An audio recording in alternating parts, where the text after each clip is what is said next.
মাত্র 1000 টাকার প্রাইস ব্র্যাকেটে একটি গেমিং মাউস যেটাতে থাকছে 1000 hertz polling rate, light weight design, RGB control and অনেকগুলো প্রোগ্রামেবল বাটন। হ্যাঁ, বলছিলাম অনিকোমা CW929 মাউসটার কথা। কিন্তু এই মাউসটার কোথায় প্রাইস কাটিং করা হচ্ছে, কেন এটার কোনো নেগেটিভ সাইড ইউটিউবে কেউ বলছে না, আজকের ভিডিওতে সেটাই ফাইন্ড আউট করার চেষ্টা করব অ্যান্ড একটা মেজর প্রবলেম এই মাউসটার আপনাদের সামনে তুলে ধরবো। আসসালামু আলাইকুম টেক পিপল, ওয়েলকাম টু টেকসেক। অ্যান্ড আপনি যদি আমার চ্যানেলে নতুন হয়ে থাকেন please subscribe to the channel. Let's get started. মাউসটা বক্স থেকে বের করার পর কিন্তু ফার্স্ট ইমপ্রেশনটা ভালোই, হাতে খুব লাইট ওয়েট ফিল হয়। মাত্র 67-68 গ্রামের মতো এটার ওয়েট অ্যান্ড মাউসটা দেখতে বেশ গুড লুকিং। মাউসটার শেপ একদম আর্গোনমিক, একদম পাম গ্রিপের জন্য বেস্ট। আপনি হাতটা একদম রেস্ট করতে পারবেন মাউসটার উপর অ্যান্ড আই থিঙ্ক এটা আপনার হাতে একদম এটো সেটো হয়ে বসে থাকবে। ডিজাইনের কথা বললে মাউসটার লুক অনেক সুন্দর অ্যাকচুয়ালি। তাছাড়াও এতে আছে ফুললি কাস্টমাইজেবল RGB লাইটিং, যেটা আপনি সফটওয়্যার দিয়ে কাস্টমাইজ করতে পারবেন। তবে বিল্ড কোয়ালিটিটা নিয়ে আসলে কিছু কথা বলতেই হবে। এটার বিল্ড কোয়ালিটিটা অ্যাকচুয়ালি আমার কাছে ফিল হয়েছে যে not up to the mark, because আপনি যখন অনেক ফাস্ট মাউসটা মুভ করবেন বা ফ্লিক করবেন, এর কিন্তু DPI যে বাটনটা আছে সেটা র্যাটেল করে। এটা আপনি সাউন্ডটা একদম শুনতে পারবেন। একদম প্রথমে আমি ভেবেছিলাম আমার মাউসের ভিতরে হয়তো বা কিছু একটা নড়াচড়া করছে, বাট পরে ভালো করে নোটিস করে দেখলাম যে এই DPI বাটনটা অ্যাকচুয়ালি মানে একদম ফ্লাশ না, এই বাটনটা কিছুটা র্যাটেল করে। এটার ফিটমেন্টটা একদম পারফেক্ট না। এটা মেজর একটা ইস্যু না, তবে ইমিডিয়েটলি আপনি ফিল করতে পারবেন যে এটা একটা বাজেট মাউস। পাশাপাশি এই মাউসটিতে থাকছে একটি ব্রেডেড কেবল। ব্রেডেড কেবলটা যথেষ্ট ভালো একটা টাচ এই প্রাইস সেগমেন্টে, বাট আরও বেশি ভালো হতো ডিউরেবিলিটির জন্য যদি এটাতে একটা ডিটাচেবল কেবল থাকতো। সেই ক্ষেত্রে হচ্ছে আপনার কেবলটা যদি কোনো কারণে নষ্ট হয়ে যেত, আপনি ইজিলি একটা রিপ্লেসমেন্ট কেবল কিনে ইউজ করতে পারতেন। বাট সেটা অ্যাকচুয়ালি কমপ্লেন করার মতো না, বিকজ প্রাইস ব্র্যাকেটটা মাত্র 1000 টাকা। এই মাউসটিতে টোটাল 6টা প্রোগ্রামেবল বাটন আছে। লেফট ক্লিক, রাইট ক্লিকের ফিল আমার কাছে বেশ ভালো লেগেছে। সাইড বাটন যেগুলো আছে সেগুলোও মোটামুটি ভালোই এই প্রাইসে। একটু ট্রাভেলটা বেশি, বাট যথেষ্ট ভালো আমি বলবো।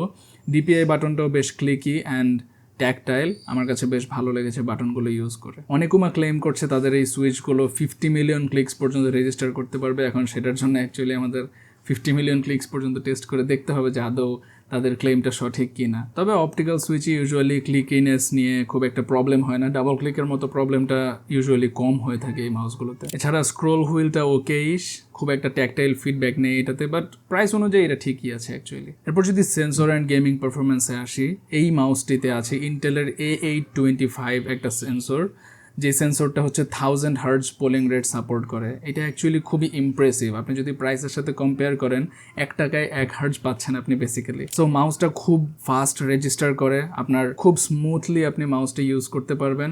অ্যান্ড পোলিং রেট সম্পর্কে যদি আপনার আইডিয়া না থেকে থাকে, তাহলে শর্টভাবে বলতে গেলে এটা হচ্ছে বেসিক্যালি 1 সেকেন্ডে কতবার মাউসটা তার নিজের পজিশনটা আপনার পিসিকে আপডেটটা দিচ্ছে সেটাই। সো আপনার এই মাউসটা পার সেকেন্ডে 1000 বার করে তার পজিশনটা সিপিইউর কাছে পাঠায়। সো খুবই অ্যাকুরেট অ্যান্ড FPS গেমিংয়ের জন্য খুব স্মুথ অ্যান্ড রেসপন্সিভ একটা ফিলিংস আপনারা পাবেন এই মাউসটা থেকে। এর প্রিসেটে অনেকগুলো DPI লেভেল আছে, 800 থেকে 6400 পর্যন্ত অনেকগুলো DPI লেভেল আছে এর প্রিসেটগুলোর মধ্যে। বাট আপনি চাইলে কাস্টমাইজ করে নিতে পারবেন যে আপনি কোন প্রিসেটগুলি অ্যাক্টিভেট রাখবেন আর কোনগুলো রাখবেন না। আর ডেডিকেটেড DPI বাটন থাকার কারণে তো যে কোনো টাইমে DPI আপনি সুইচ করতেই পারছেন। আমি পার্সোনালি ডেল্টা ফোর্স গেমটা খেলেছিলাম অ্যান্ড মাউসটার পারফরমেন্স আমার কাছে বেশ ভালো লেগেছে। খুবই রেসপন্সিভ ছিল আমার এক্সপিরিয়েন্স অ্যান্ড আমার মনে হয়েছে যে এই মাউসটা অ্যাকচুয়ালি এন্ট্রি পয়েন্ট হিসেবে খুবই ভালো একটা মাউস গেমিংয়ের জন্য, বিকজ এটার যে লাইট ওয়েট একটা বডি আছে, এটার ওয়েট কম থাকার কারণে আপনার হাতে অ্যাকচুয়ালি এটা আটকে থাকবে না। এই মাউসটার গ্লাইডিং খুব স্মুথ। আপনারা যারা কম্পিটিটিভ গেমিং করার চিন্তাভাবনা করছেন, অথবা যারা গেমিং নিয়ে মোটামুটি একটু সিরিয়াস, অথবা আপনি যদি রেগুলার ইউজেজেও করে থাকেন, স্কেটের জন্য মনে হবে খুব স্মুথলি আপনি মাউসটা গ্লাইড করতে পারতেছেন। সো আপনার কাছে ফিল হবে যে মাউসটা আপনার ইউজ করার জন্য এক্সট্রা এফোর্টটা দেওয়া লাগতেছে না। এরপর আসে এটার সফটওয়্যার এক্সপিরিয়েন্স। এই মাউসটার সফটওয়্যার এক্সপিরিয়েন্স অ্যাকচুয়ালি খুবই ডিসঅ্যাপয়েন্টিং।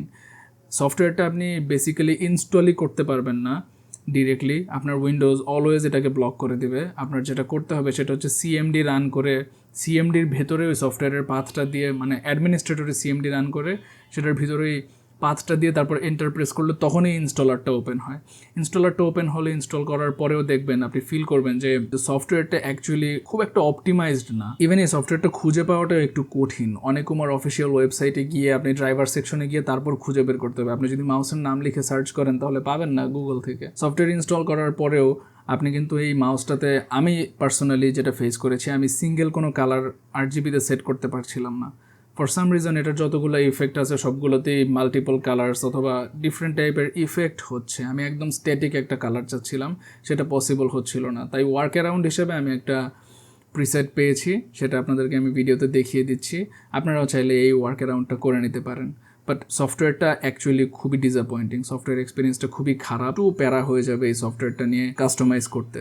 বাট আমি সারপ্রাইজ যে অনেকে এই মাউসটার রিভিউ করলেও, অনেকে এই মাউসটার ভিডিও আপলোড করলেও কেউ এই সফটওয়্যারটা নিয়ে কোনো কথা বলছে না। আর সফটওয়্যারটা থেকে আপনি ম্যাক্রো এনেবল করতে পারবেন, বিভিন্ন ম্যাক্রো সিলেক্ট করতে পারবেন, ইভেন বাটনগুলো সম্পূর্ণভাবে কাস্টমাইজ করে নিতে পারবেন। যে কোনো বাটনের যে কোনো অ্যাকশন আপনি অ্যাসাইন করে নিতে পারবেন। এর RGB লাইটিংটা বেশ সুন্দর লাগে দেখতে, লাইটটা বেশ ব্রাইট হয়। আপনি চাইলে এলইডিগুলো অফ করেও রাখতে পারবেন, আপনার RGB কন্ট্রোলে ওই অপশনটা আছে। সো ফাইনাল ভার্ডিক্টটা যদি আসি, আমার কাছে ফিল হয় যে 1000 টাকার একটা প্রাইস ব্র্যাকেটে এই মাউসটা অ্যাকচুয়ালি খুব ভালো একটা ভ্যালু ফর মানি। আপনি যদি একদম লো বাজেট দিয়ে শুরু করেন, 1000 টাকার বাজেটটা আমাদের দেশে বেশ কমন একটা বাজেট। এই প্রাইস রেঞ্জে আপনি মোটামুটি অফিস ওয়ার্ক বলেন বা রেগুলার ইউজেজের জন্য বলেন, অথবা যারা একটু গেমিংয়ে ইন্টারেস্টেড তারাও অ্যাকচুয়ালি এই প্রাইস রেঞ্জে একটা মাউস কেনার চেষ্টা করে থাকেন। সো এই মাউসটা আপনাদের জন্য অ্যাকচুয়ালি ভালো একটা ডিল হতে পারে, কারণ আপনি মাত্র 1000 টাকায় 1000 হার্টজ পাচ্ছেন। সো এইটা আপনাকে মনে হয় না এই প্রাইস ব্র্যাকেটে অন্য কোনো কোম্পানি অফার করছে। ঠিক আছে, অকেশনালি বিল্ড কোয়ালিটিটা নিয়ে আপনি একটু ফিল করবেন, স্পেশালি যে র্যাটেলিংয়ের কথাটা বললাম, এটার জন্য হয়তো বা আপনার কাছে একটু বিরক্ত লাগতে পারে, বাট আই থিঙ্ক প্রাইসের সাথে কনসিডার করলে এই জিনিসটা অ্যাকসেপ্টেবল। সো আমার মতে 1000 টাকার আশেপাশে Onikuma CW929 is the best mouse that you can get. তো আশা করি আজকের ভিডিওটা আপনাদের ভালো লেগেছে। যদি ভালো লেগে থাকে তাহলে একটা লাইক দিবেন, আর আমি যদি কোনো কিছু ভুল করে থাকি তাহলে কমেন্ট করে জানিয়ে দিতে পারেন, অথবা আপনি পার্সোনালি কোন মাউসটা 1000 টাকার বাজেটে প্রেফার করেন সেটাও কমেন্ট করতে পারেন। দেখা হবে পরবর্তী কোনো একটা ভিডিওতে। আসসালামু আলাইকুম।